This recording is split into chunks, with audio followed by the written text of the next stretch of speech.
미래를 점쳐보는 돌잡이 행사를 많이 합니다. 부모의 기대 순서대로 여러 가지를 나열하고 그 자녀가 정말 앞으로 잘 살기를 원하는 부모의 간절한 마음을 담고 하는 행사입니다.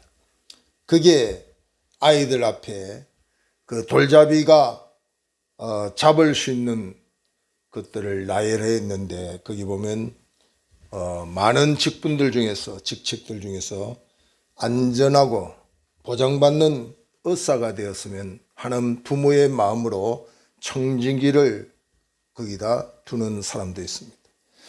또 법관이 되라, 판사 되라고 해서 판사봉을 두기도 합니다. 돈 많은 부자가 되어 세상을 잘 살았으면 하는 간절한 마음으로 돈을 그 앞에 두고 오래 살았으면 장수하기를 원하는 마음으로 실도 거기다 둡니다. 어느 돌잡이 행사를 가봐도 그 아이 앞에서 이런 것들이 보편적이지, 망치를 두 가지고 노동하면서 힘들게 살아라, 그런 의미로 망치를 둔다든지 역할을 둔다든지 삽을 두는 경우는 거의 없습니다. 사람들은 본능적으로 더 좋은 것을 선택하는 것이 본능적으로 있습니다. 그러나 그 선택, 더 좋은 선택도 바른 가치관이 형성될 때 가능합니다. 바른 가치관이 중요하다는 거죠. 근데 바른 가치관이 있다고 해도 그 가치관대로 살기가 쉽지 않는 시대를 우리가 직면해 있습니다. 우리 요즘 그 정치인들, 법조인들 참으로 존경받아야 될 그 자리에 있지만, 그들은 바른 가치관을 가지고 정말 많은 사람들을 향하여 옳고 공의로운 그 법 집행을 하기 위해서, 또 그것을 인하여 많은 사람들을 이롭게 하기 위해서 정치인이 되고 법조인이 되었는데, 이 세상 타락한 문화에 세상 유혹으로 그들의 바른 가치관이 행동화되지 못하는 그런 안타까운 일들이 많이 있고, 실질적으로 지금 우리 한국에 많은 사람들이 정말 법을 집행하는 그 법조인들을 신뢰하기보다는 의심하고 또 불신하는 경향도 생긴 것을 우리가 보게 되죠. 사단은 곳곳에 에덴 동산에서 파멸케 하던 우리의 선조인 아담과 하와를 유혹하듯이 오늘 현대를 살아가는 우리 앞에도 선악과를 여기저기 많이 두었습니다. 유다에게는 물질의 선악과를 금하지 못하고 결국은 욕심에 그것을 손대다 보니까 구주 예수님도 팔아버리고 내세도 없는 파멸의 삶을 살았습니다. 삼손은 정욕적인 삶을 선택하다가 사단의 그 미혹에서 빠져나오지 못하고 결국은 안타까운 말로를 행했습니다. 누가복음 12장 15절 이하에 보면 상과 탐심을 물리치라, 사람의 생명이 그 소유에 넉넉한 데 있지 아니하리라 하시고, 이 사단은 우리에게 이 탐심이라는 것을 통하여 우리를 무너지게 하는 거죠. 한 그릇 식물에 장자의 명분을 팔던 이 어리석은 에서의 행위가 오늘 현대인들에게 일어날 수밖에 없다는 거죠. 누가복음 12장 21절에 보면 자기를 위하여 재물을 쌓아두고 하나님께 대하여 부요하지 못한 자가 이와 같으니라. 어리석은 부자, 많은 것을 쌓아놓고 또 큰 창고를 준비해서 자기의 것을 쌓아놓으려고 하는 사람, 이 사람에 대하여 정의를 자기에 대해서는 부한 자지만 하나님에 대하여서는 가난한 자다, 이런 삶이 되어서는 안 된다 하는 사실을 성경은 가르쳐주고 있습니다. 왜냐하고 하면 그 어리석은 부자는 내세의 보장도 없습니다. 앞으로의 영원한 삶도 알지 못하고 육력 중심으로 세상에 있는 것들을 향하여 그저 모든 것이 다 갖추어진 것처럼 탐심에 눌려 어리석은 삶을 사는 것을 우리에게 보여주고 있다는 사실입니다. 우리가 살고 있는 이 땅에서는 육욕 중심, 물질 중심의 가치관을 두고 사는 사람, 또 다른 사람은 영혼 중심의 가치관을 두고 사는 사람, 이 두 가지의 가치관을 가지고 살고 있습니다. 육욕 중심의 사람들은 이 물질이라고 하는 것을 굉장히 중요히 여깁니다. 때로는 그 물질의 부분을 가지고 갑질도 합니다. 세상 사람들은 새들어서 사는 사람들이 물질을 가지고 주인 행세를 한다고 해서 우리 주인이라고 하는 말을 많이 씁니다. 참 이 말을 아무렇게나 생각하지 않고 쓰지만은 참 비참한 겁니다.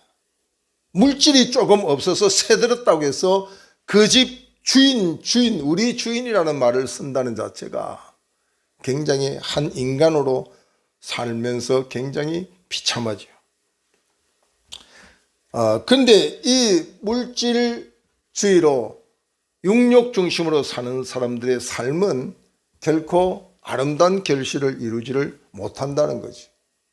그래서 영혼 중심의 삶을 살기를 성경은 계속 가르치고 있습니다. 우리가 잘 아는 톨스토이의 성주와 농부의 그 이야기를 통해서도 이 물질을 추구하던 농부의 말로가 얼마나 비참한가. 땅 한 평도 없이 일생을 살아갈 수밖에 없는 농부에게 이 큰 성의 주인이 땅 한 평 없는 이 사람에게 이런 제안을 합니다. 해가 뜰 때부터 해가 질 때까지 네가 발로 밟고 있는 모든 땅을 너에게 주리니 네가 수단 방법을 가리지 않냐고 한 채의 땅이라도 더 차지하려고 예수보아라. 이 사람에게 얼마나 큰 소망이 되겠어요.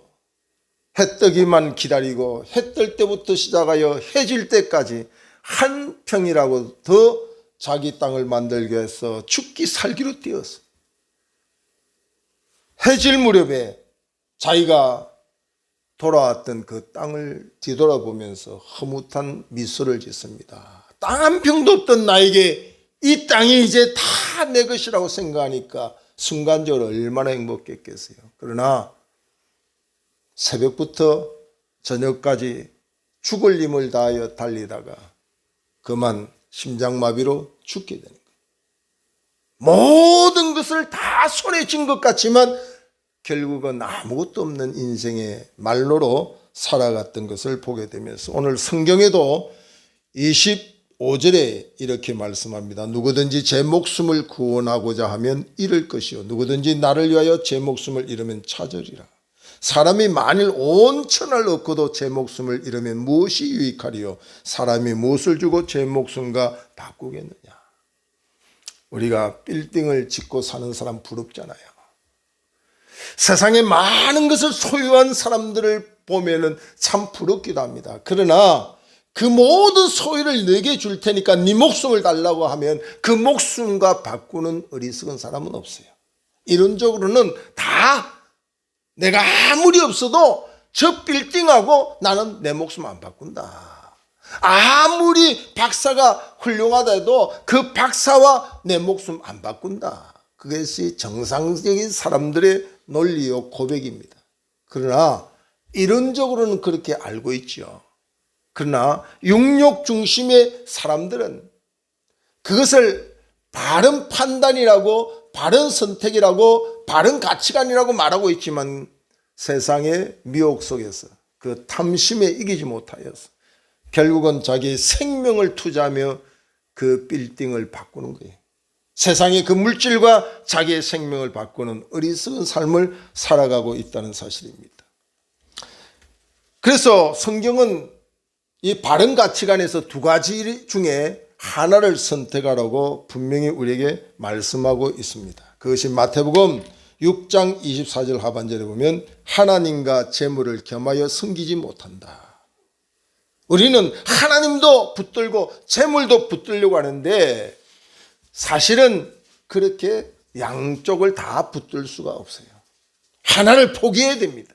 재물을 더 사랑하려고 하면 그 사람은 반드시 하나님을 사랑하지 못해요. 하나님을 사랑하는 사람은 결국 재물을 더 사랑할 수 없어요. 그 말은 재물을 무시하라 이 말이 아니라 더 사랑하는 것은 반드시 바른 가치관에서 행동할 수밖에 없다는 이야기입니다. 하나님도 재물도 함께 사랑할 수 있다는 것은 그것은 마귀의 유혹일 뿐입니다. 그래서 마태복음 6장 21절에 보면 내 보물이 있는 곳에는 내 마음도 있느니라 그랬어요. 우리가 천국에 내 마음을 가진 다음에 그 천국을 향하여 많은 것을 쌓아둘 수 있어요. 정말 그 하나님의 나라에 대한 확신과 바른 가치관 있는 사람은 그 나라를 위하여 시간을 투자하고 물질을 투자하고 마음을 투자하게 돼 있어요. 세상이 다라고 생각하는 사람은 천국은 무관심하게 돼 있고 세상의 모든 것을 투자할 수밖에 없다는 거지. 근데 이론적으로는 육력 중심이 아닌 영혼 중심, 하나님 중심으로 산다고 하는 사람이 만일 이 땅에 모든 마음을 투자하고 그렇게 살아간다면 그 사람의 삶은 이율배반적인 삶이 될 수밖에 없다는 이야기입니다. 오늘 우리가 디모데전서 6장 9절 10절에 보면은 부하려 하는 자들은 시험과 올무와 여러 가지 어리석고 해로운 욕심에 떨어지나니 그 사람으로 파멸과 멸망에 빠지게 하는 것이니라. 돈을 사랑함이 일만하게 뿌리가 되나니 이것을 탐내는 자들은 미혹을 받아 믿음에서 떠나 많은 근심으로 자기를 찔렀도다. 여러분, 세상을 사는데 돈 없이 산다는 것은 참 비참합니다. 이 돈이 없다는 것은 사람 노릇도 때로는 못할 수도 있습니다. 경조사가 막 그냥 요즘은 몇 건씩 한 주에 돌아오잖아요. 근데 이 돈이 없이 이 경조사를 맞이할 때마다 부담이죠. 참 사람 노릇 하려면 여기는 내가 은혜를 많이 입었으니까 좀 더 보답해야 되는데 하는 마음뿐이지 물질이 실질적으로 없으면 그건 행동으로 옮길 수가 없다는 거죠. 그래서 돈이 있어야 사람 노릇도 한다. 그런 말도 오늘 현대인들이 하고 있습니다. 우리가 물 한 잔을 먹는 것까지도 돈이죠. 우리가 심지어는 배설하는 것까지도 돈입니다. 쓰레기를 버리는 것까지 돈이에요. 돈 아닌 것은 이 세상에 아무것도 없습니다. 그래서 사람들은 이 돈을 쫓아가다가 결국은 그 돈이 우리의 삶을 파멸의 자리까지 인정사정 없이 살아갈 수밖에 없는 그런 사람으로 우리를 만드는 거죠. 그러나 이 복음을 깨닫고 육력 중심, 물질 중심의 삶을 살았던 바울은 이전 것을 이제는 변하여 새로운 삶을 결단했습니다. 빌립보서 3장 7절 8절에 보면 그리스도를 아는 지식이 가장 고상하고 귀하게 내가 세상의 것을 해로 여긴다. 세상의 것을 배설물처럼 버렸다고 이야기를 합니다. 우리의 신앙의 수준을 무엇으로 점검하겠어요? 이거 스스로 우리가 판단할 수 있습니다. 내가 정말 영혼 중심의 삶을 사는가? 그렇지 않으면 육력 중심으로 살고 있는가? 내가 정말 하나님의 뜻 가운데 살고 있는가? 그렇지 않으면 내 욕심을 따라 살고 있는가? 그건 우리 스스로 우리의 양심을 가지고 점검할 수가 있어요. 아무리 우리 주변에 나의 길을 달콤하게 하기 위하여 아첨하고 아부하는 사람이 집사님 참 신앙이 좋습니다. 아무리 그런 이야기를 하더라도 본인의 신앙 양심으로 자신을 돌아봐요. 나는 육력 중심. 아직도 내 마음이 하나님의 나라보다는 이 세상에 있구나. 내가 투자하는 물질도 세상에 더 투자하지 하나님의 나라를 위하여 투자하지 않구나. 본인이 더 잘 알고 있습니다. 사단은 지금도 이 바른 가치관을 흐트러 놓고 미혹해서 우리를 파멸의 길로 인도하려고 마치 백화점 쇼윈도에 많은 물건들이 놓여져 있습니다. 그 물건에 가격표를 엉터리로 매겨놓는 거죠. 정말 정말 귀하고 없어서는 안 되는 그 물건을 아주 저렴한 가격으로 붙여놓고 정말 쓸데없이 없어도 될 만한 그런 것들을 아주 고가품으로 가격표를 바꿔놓았다. 이 세상에 우리가 살다 보면 그런 일들이 많아요. 여러분, 우리가 다이아몬드 가격표가 고가로 돼 있죠. 그러나 그 다이아몬드는 우리 생명과 아무 상관이 없어요. 근데 우리가 흔히 물 쓰듯이 돈 쓴다는 말은 물의 가치를 굉장히 가볍게 생각하지만 그 물은 없으면 우리는 죽어요. 근데 그 물에 대한 가격표는 아주 정말 낮게, 정말 가치 없게 그렇게 매겨놓은, 그게 사단이 그렇게 한다. 쉽게 말하면 영혼 없는 몸은 죽은 것이나 마찬가지예요. 우리가 무시하고 있는 이 영혼의 부분을 해결하지 못하면 우리 사는 게 아니다 이 말이죠. 그럼에도 불구하고 사단은 영혼 중심의 삶이 아니라 육의 중심으로 살도록 우리를 현혹시키는 거죠. 성경 분명히 말합니다. 살리는 것은 영이니 육은 부익하다 그랬어요. 근데 우리가 신앙생활을 하고 이렇게 바른 가치관으로 지식적으로 습득했지만 내 생활 속에 육력 중심의 삶을 살아가는 그것을 보면 우리가 바른 가치관으로 살기 위해서 날마다 내 육력 중심의 이 자신, 내 몸을 쳐서 복종시키는 삶이 늘 있어야 돼요. 오늘도 제가 한 2시간 전에 교회에 왔는데 교회 불이 켜져 있어요. 가만히 보니까 우리 잘 아는 집사님이 먼저 와서 기도를 하고 있어요. 저는 잘 몰랐는데 나중에 보니까 매일 아침 와가지고 기도를 하고 있었어요. 너무 감사하죠. 불 꺼진 교회당에 홀로 와서 기도한다. 내가 너무너무 감사해요. 교회당을 기도로 지켜주니 너무 고마워요. 그랬더니 목사님 제가 너무 고맙죠. 몸둘 바를 모르겠어요. 이렇게 기도할 수 있는 자리를 허락해 주신 너무 감사하다. 오히려 본인이 그래요. 육육 중심의 사람이 그 귀한 시간을 내어서, 그 바쁜 시간을 내어서 아무도 알아주지도 않고 인간적으로 볼 때는 아무 열매도 없을 듯한 곳에 와서 눈물 지어가며 기도할 수 있겠어요? 참 목사로서 부럽더라고요. 저렇게 살아야 되는데. 우리가 신앙생활 하면서 성경이 가르치는 바른 가치관을 육력 중심이 아닌 영혼 중심의 삶을 살아야 되는데 바른 가치관을 알아도 살아낼 만한 힘이 우리에게 없어요. 날마다 우리의 육신의 탐욕을 부채질하는 사단이 우리 곁에 있기 때문에 그래서 날마다 바울처럼 나는 죽는다. 나를 쳐서 폭증시킬 수밖에 없다. 바울의 고백이 우리 신앙의 고백 속에 있어야 돼요. 이건 직분과 관계없습니다. 누구든지 이 세상의 탐심, 세상의 유혹 속에서 내가 바른 가치관을 따라 살기가 쉽지가 않다는 사실입니다. 그래서 로마서 13장 11절 이하에 보면 지금은 자다가 깰 때가 벌써 됐다. 우리의 구원이 우리의 처음 믿을 때보다 점점 더 가까워졌다. 깨어있으라. 근신하라. 어둠의 일을 벗고 빛의 갑옷을 입으라고 성경은 말씀하고 있습니다. 마가복음 1장 15절에 보면 심판의 때가 가까웠다고 말씀하고 회개하고 복음을 믿으라고 말씀하고 있습니다. 소돔 고모라가 심판의 때가 가까웠어요. 멸망할 수밖에 없는 예고의 말씀 앞에서 롯의 사이는 농담으로 듣습니다. 이 웅장한 도성이 불로 심판받아 없어질 것이라고 하는 그 말씀 앞에 롯의 사이는 농담으로 들어요. 이전에도 이런 일이 없었고 이후에도 이런 일이 없는 이 상상할 수도 없는 이 거대한 도시가 불바다 된다니요. 설마 농담으로 들었어요. 롯의 아내는 반신반의했습니다.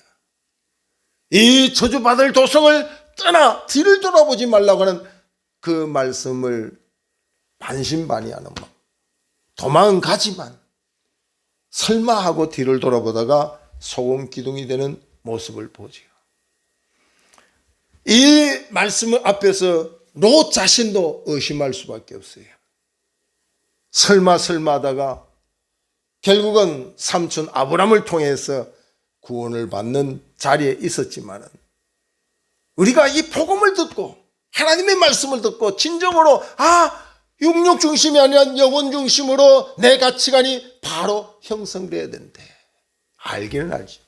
그러나 수없이 밀려오는 이 탐심, 세상의 유혹이 내가 바른 가치를 알지만 행동하기가 어렵게 항상 유혹한다는 거죠. 물질의 가치, 육력 중심의 삶은 시간과 비례해서 결국은 점점 쇠퇴할 수밖에 없어요. 전도서 12장 1절 이하에 보면은 그렇게 생동감 넘치게, 그렇게 활기차게 젊은 시절이 지나가면 머리는 백발이 되고 얼굴은 주름살이 있고 허리는 굽어지고 다리는 힘이 없고 귀는 어두워지고 눈도 어두워지고, 어느 인생도 흘러가는 세월 앞에 그런 모습은 자연스럽지요. 그러니까 육력 중심은 마치 우리가 중고차 연식을 따져 가치를 매기듯이 육신의 몸은 그렇습니다. 여러분, 우리가 중고차를 사서 중고차를 이렇게 팔려고 할 때 그 연식 따지잖아요. 2000년도가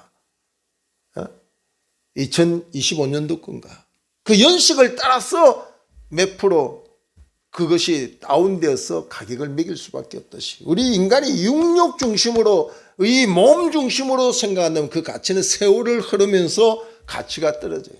그래서 성경은 그랬습니다. 보이는 것은 잠깐이요, 보이지 않는 것이 영원하다. 그 인간이 바른 가치관을 따라 살지 못할 때가 언제냐면 자꾸 보이는 것에 치중하니, 보이는 것이 다라고 여기는 거죠.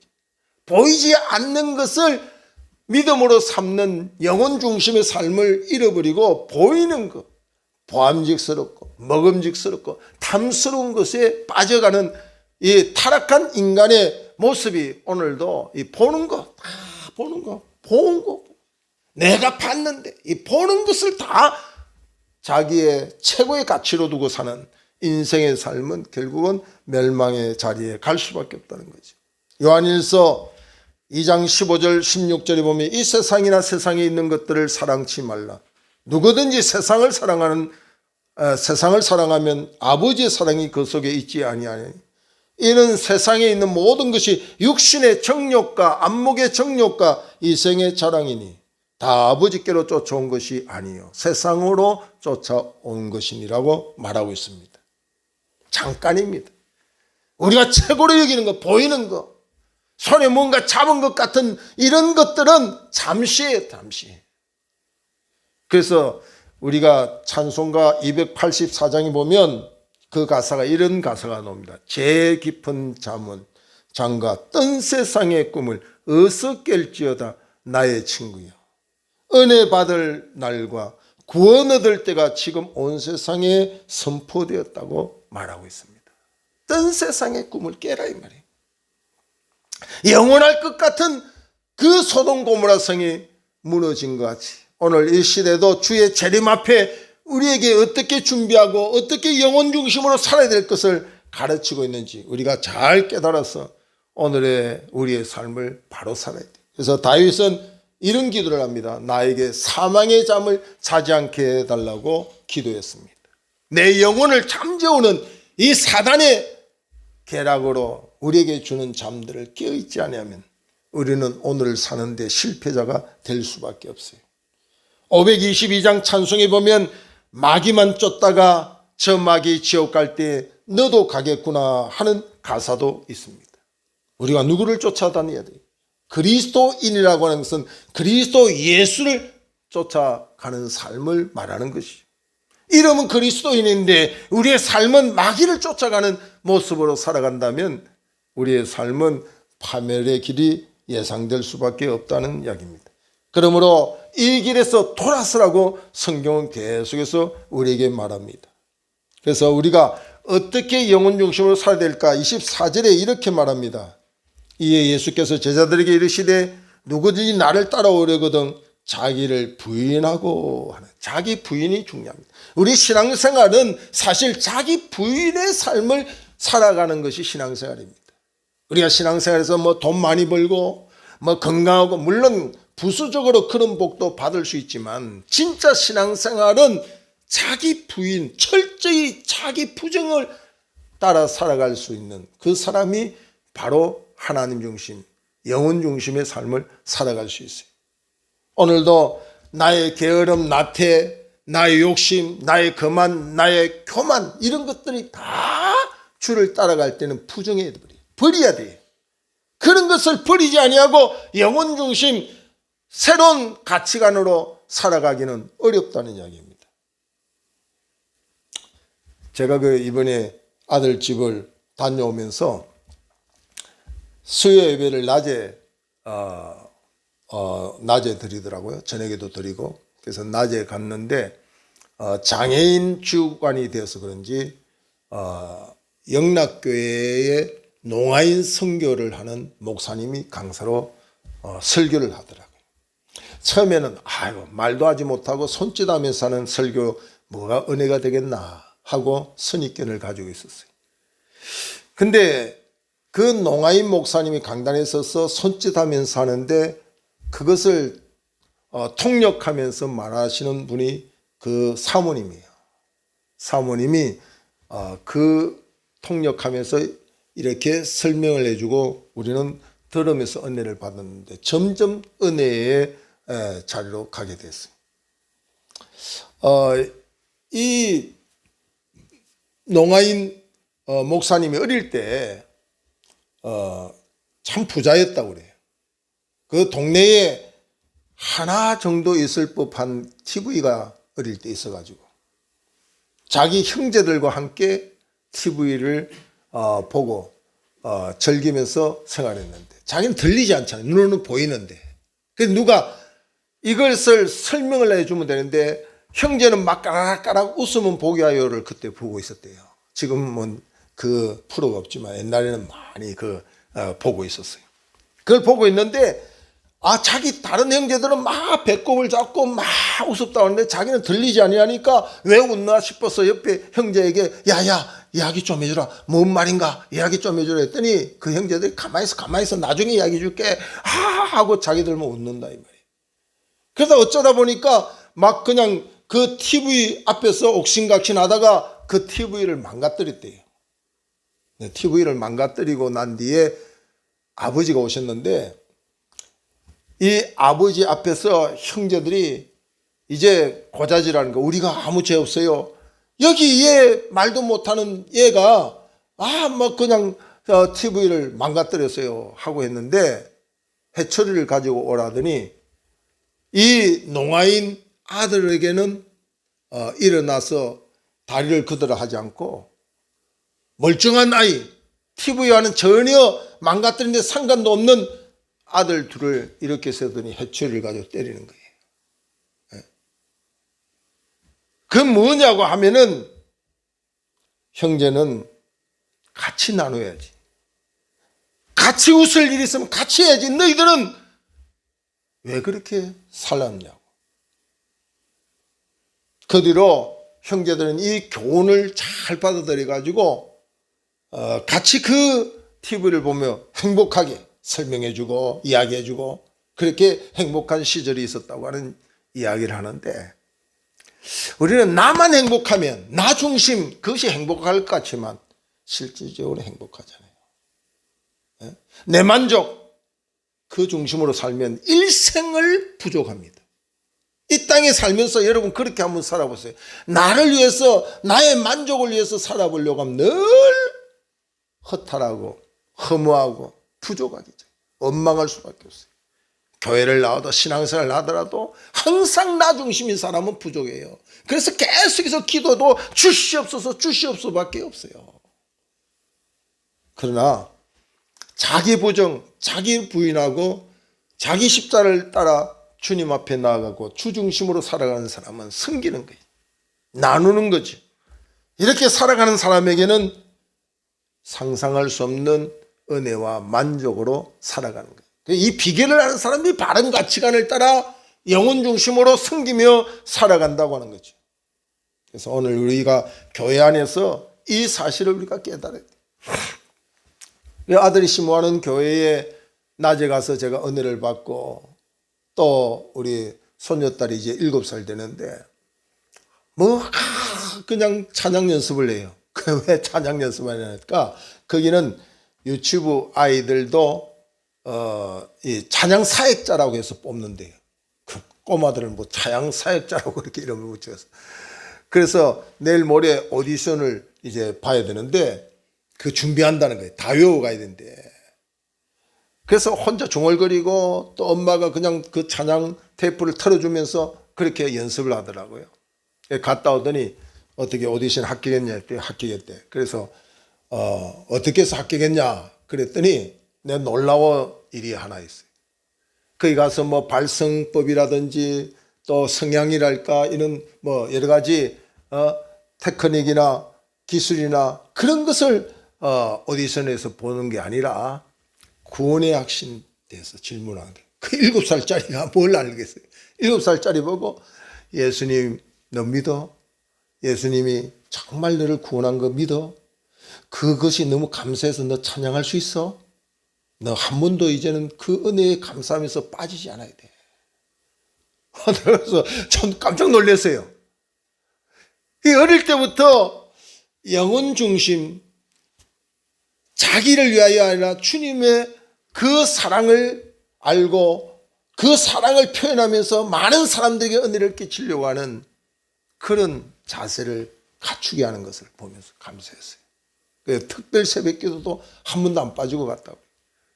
그래서 내가 좀 욕심이 나서 너도 그 목사님 강대상에 앉아있는데 너도 좀 가지 그랬더니 뭐라고 이야기하냐면 그 앞자리에 그 앉으려고 하면 미리 신청서를 제출하고 그 신청서에 한 번도 안 빠지고 미리 나와서 그 꼬마들이 다 앉아있는 사람은 어린애들 유치부 유초등부 애들 앉아있는데 걔들이 정말 일찍 와가지고 한 번도 안 빠지고 그렇게 기도하면서 준비하는 애들 그 다 신청서 받아서 하지 아무나 그냥 가고 싶다고 가는 게 아니에요.